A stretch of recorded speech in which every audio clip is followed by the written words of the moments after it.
So guys, I'm done making my spaghetti now.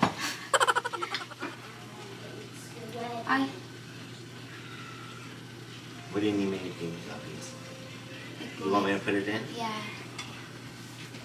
Maybe. Slowly? Yeah. Or maybe do it. I don't know. Yeah, I understand. Okay. Yeah, that.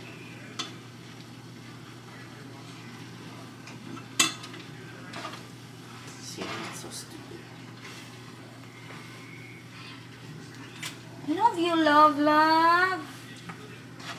My lovey. I'm going too fast.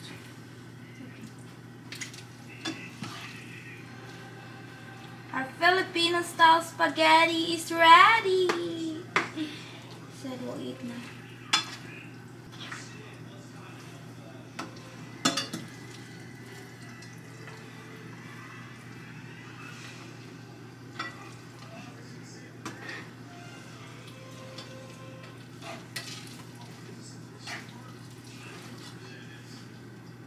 Oh, wait a minute.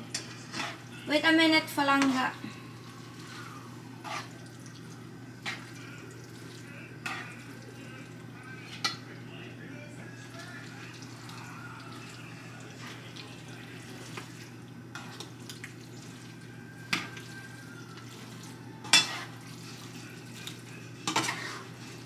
Oops!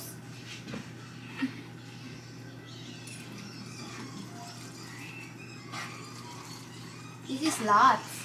Yeah.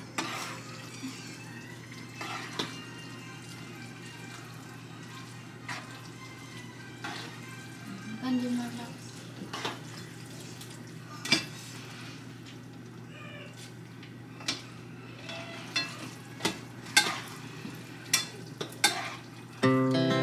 Our hearts beat Yeah. to the city streets. We began to feel the fire. You can do your workout or later. We rise like tall buildings as the chemicals they take us higher. The night's young, it has just begun as she puts her hand in mine.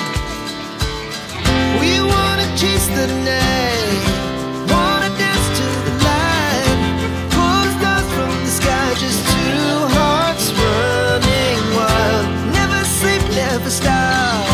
Every shot from the top, we're gonna be two hearts running wild.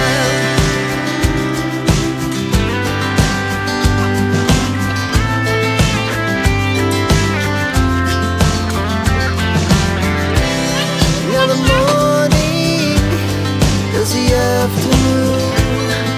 We lay awake in bed. The laughs so loud as the hours pass. We're gonna do it all again. We wanna chase the night, wanna dance to the light, pull stars from the sky, just two hearts run. How's the spaghetti? It's good. It's good? Is it good or is it great? It's good. Is it the best spaghetti ever? Yeah. There's Sed's plate. My plate. Okay guys, I'll see you in 2 hours. I'm gonna take this in the oven.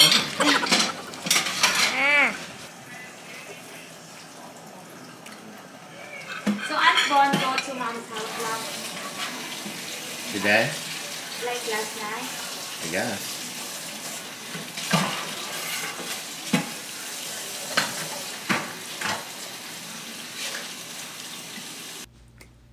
Hi guys! Welcome back again sa aming YouTube channel. So, matagal kaming nawala sa YouTube. Almost 1 month na hindi ako nakapag-vlog. So, maraming nagtatanong sa Instagram, sa Facebook page, and then sa YouTube kung bakit wala na daw kaming vlog. Nasaan na daw si Chad May. So guys, pasensya na kayo kung ngayon lang ulit ako nakapag-vlog kasi marami kasi kaming pinagdadaan ng problemang mag-asawa. So, that time like December 30 last year. December 30 last year is nagkasakit si Chad, guys.